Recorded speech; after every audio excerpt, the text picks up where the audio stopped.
Have you ever had that strange feeling that your money just disappeared?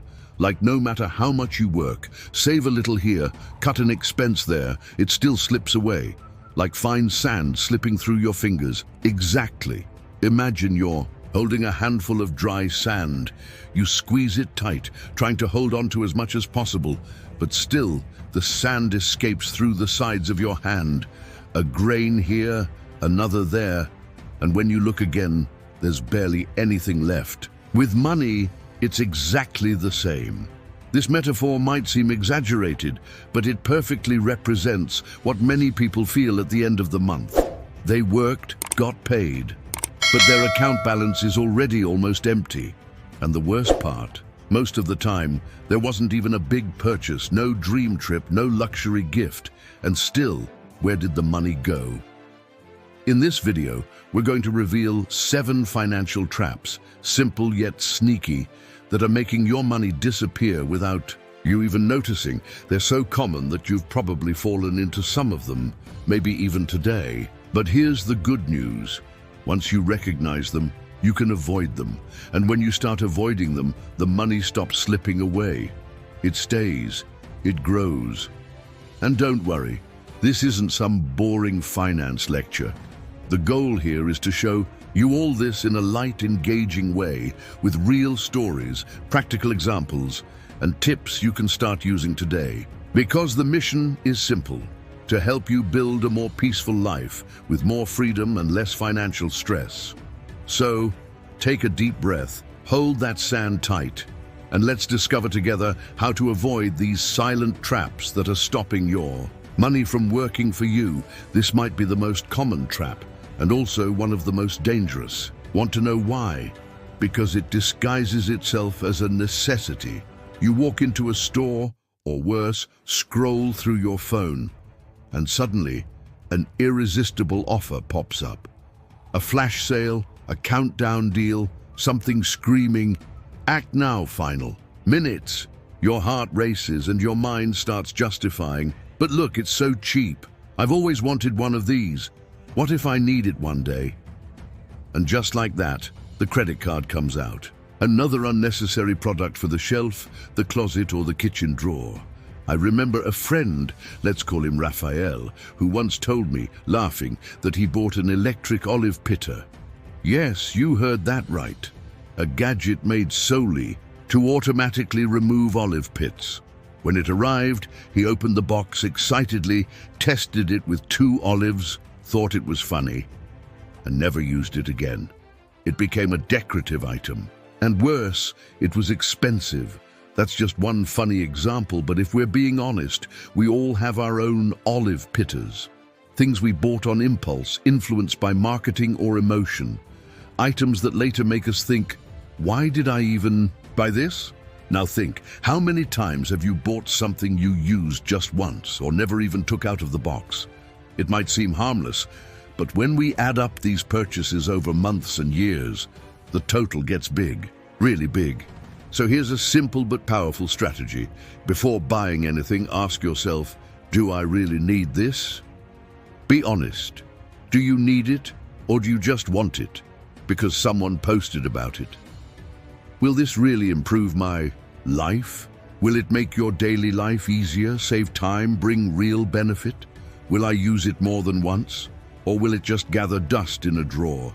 These questions act as a filter, and believe me, just by doing this mental exercise, you'll skip half the things you were planning to buy. Another powerful trick, wait. If you see something you really want, wait 48 hours.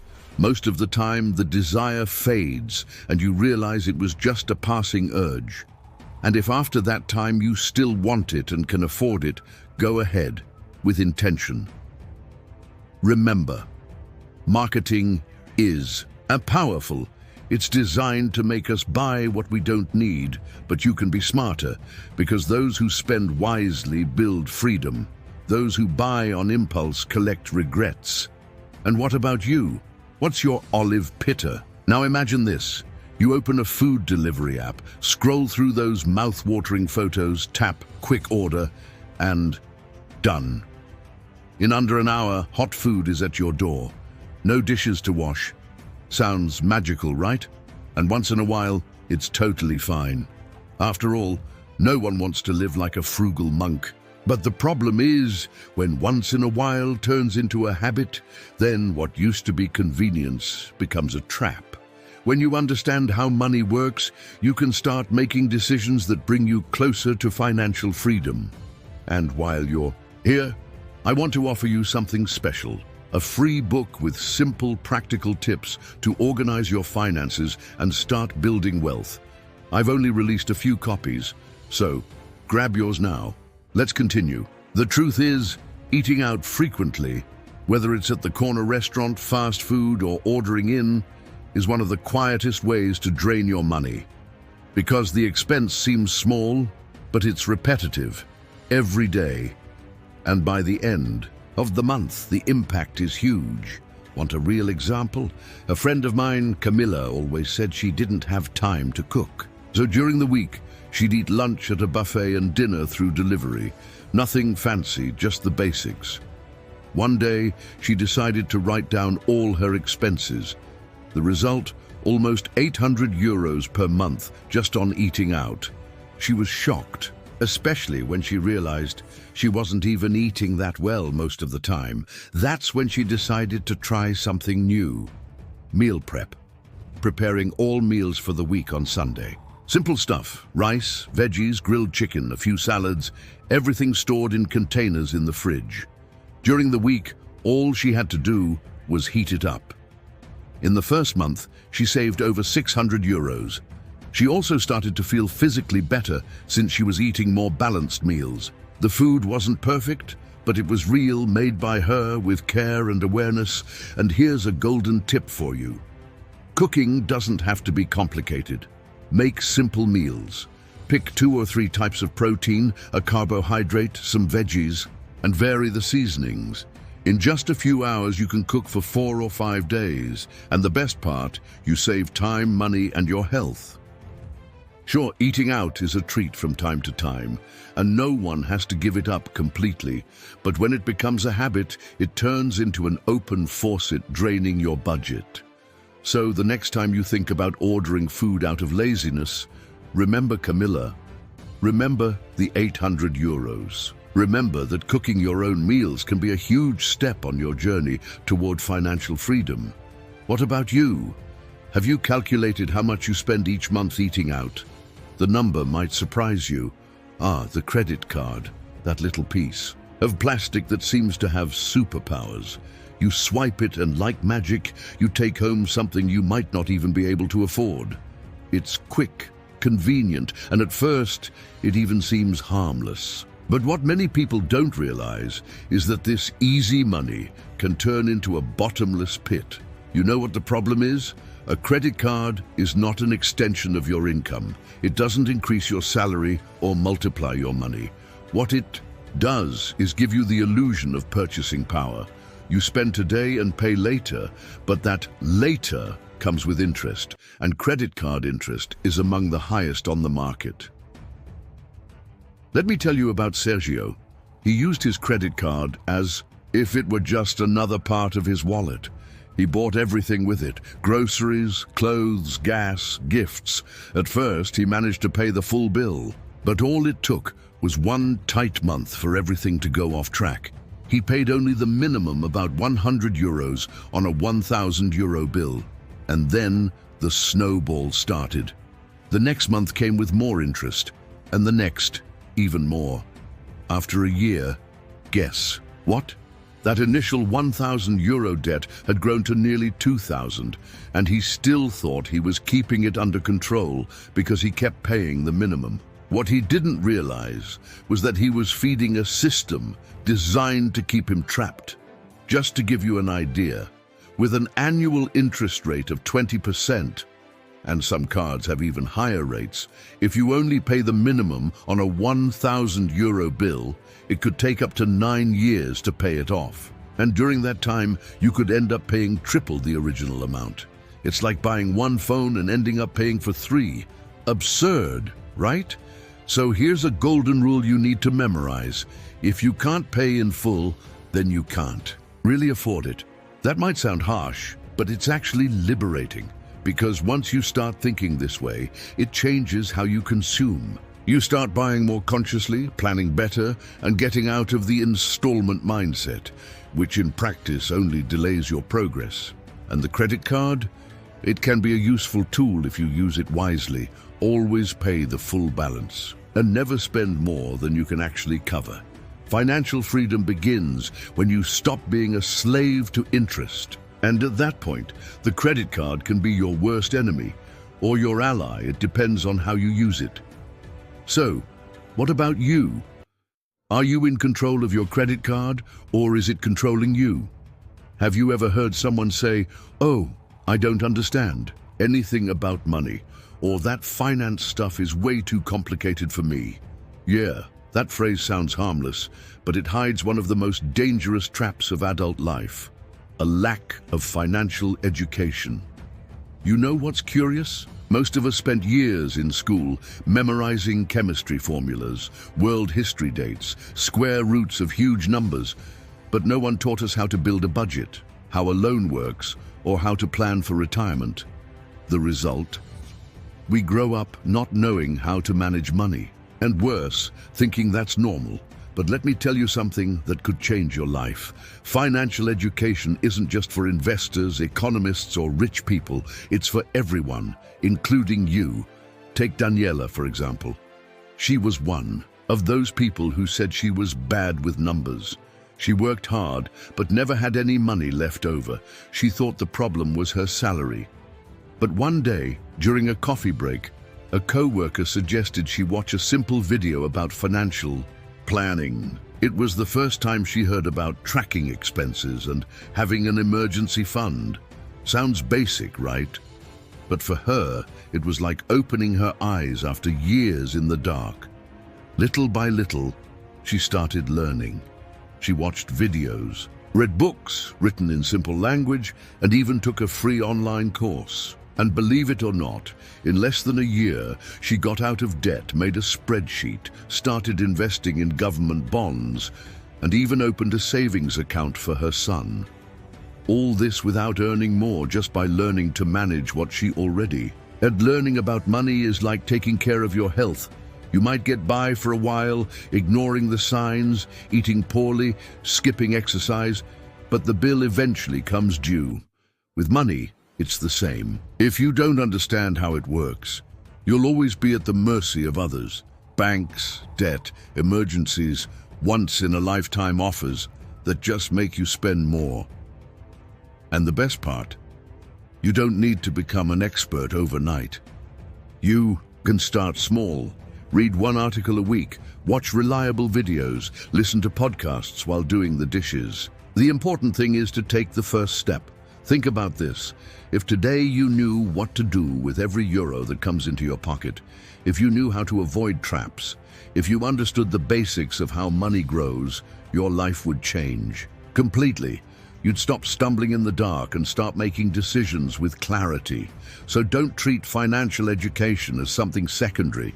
It's as important as your health, your family, your future. Because at the end of the day, poorly managed money becomes a headache, but well-managed money becomes freedom. So the question is, how much time are you willing to invest in the knowledge that could transform your financial life forever? Now imagine you're driving down a peaceful road, enjoying the view, and suddenly, bam! A tire blows out. You pull over, get out of the car, and realize you forgot the spare tire. Worse, you don't have the money to call a tow truck.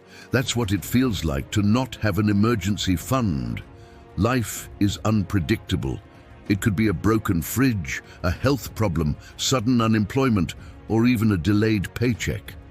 And when that happens, because it will happen, those without a financial cushion fall into panic. A lot of people live in "I'll deal with that later" mode, thinking emergencies only happen to others. But the truth is, sooner or later, everyone will face an unexpected situation.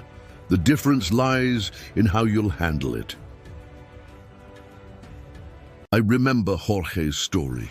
He was a ride-share driver and worked every single day without taking a break. He earned just enough to pay the bills and treat his family at the end of the month, but he never saved anything. Life was tight, and he used to say, "When I have extra, I'll save." Then one day, his car broke down, a very expensive engine part. And just like that, he was out of work with no income, and the bills started piling up. He had to borrow money, pay interest, delay rent, a domino effect that almost destroyed the stability he had spent years building. Now imagine if he had set aside 50 or 100 euros a month. In a year, he'd have over 1,000 euros saved, enough to fix the problem without panic. And that's exactly the point. An emergency fund is your shield against chaos. You don't need to start with a lot. Start with whatever you can. Ideally, you should have 3 to 6 months of your living expenses saved in a safe and easily accessible place, like a separate savings account or a conservative investment. The important thing is that this money is only touched in case of a real emergency. Having a reserve gives you peace of mind. You sleep better, negotiate better, think more clearly, because you know that if something goes wrong, you have a backup plan. So the question is, if an emergency happened today, would you be prepared? Or would you be just another victim of improvisation?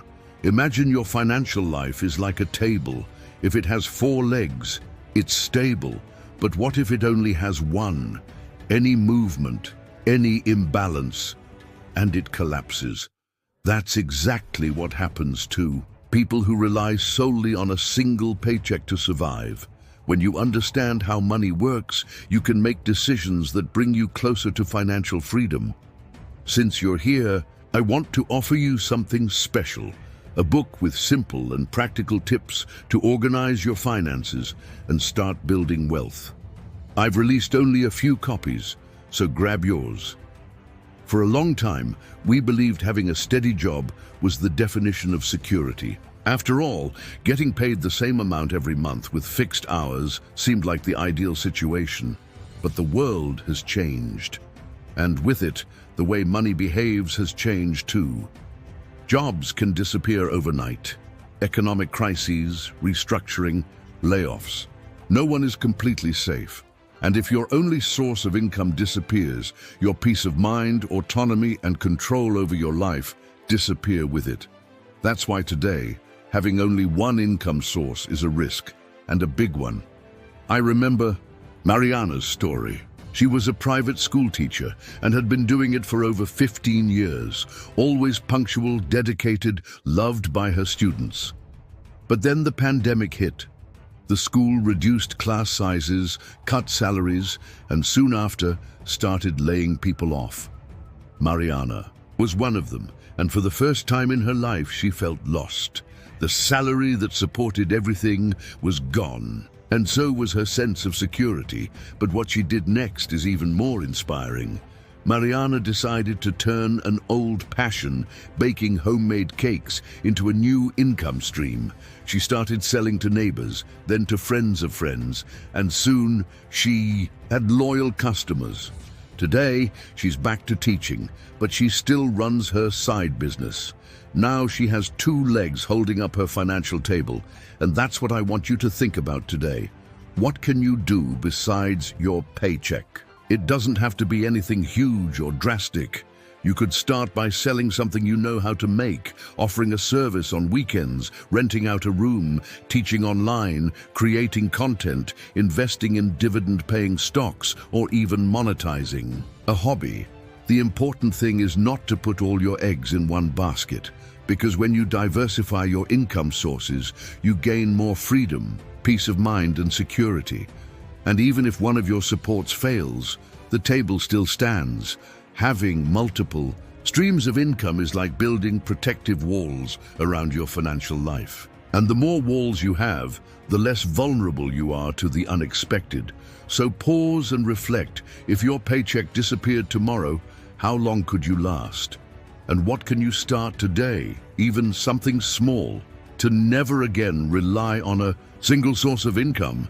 Have you ever stopped to think where you'll be financially in 10, 15, or 20 years? Many people don't, and that's exactly the problem. Most people live in a survival cycle. Earn, pay bills, repeat. They say they'll invest when they have extra, but that when never comes. Time passes, and the future arrives faster than expected. Not investing today is like planting a tree too late. When the heat comes, you'll want shade, but the tree won't have grown yet.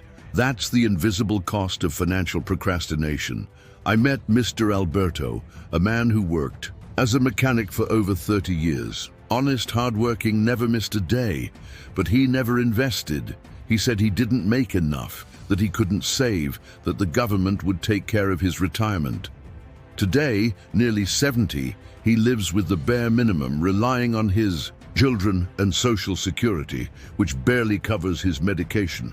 He didn't fail for lack of effort. He failed for lack of vision. Investing for the future isn't something for the rich. It's for anyone who wants to stop being poor. It's for people who think about tomorrow, even with little money today.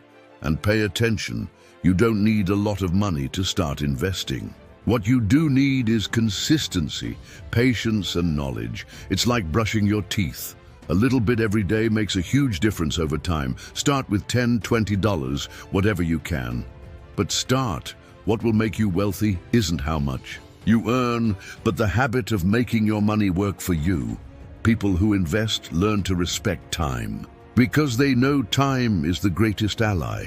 Compound interest, for example, is like a snowball rolling down a mountain, small at first. But the longer it rolls, the bigger it gets. The secret is to start as early as possible.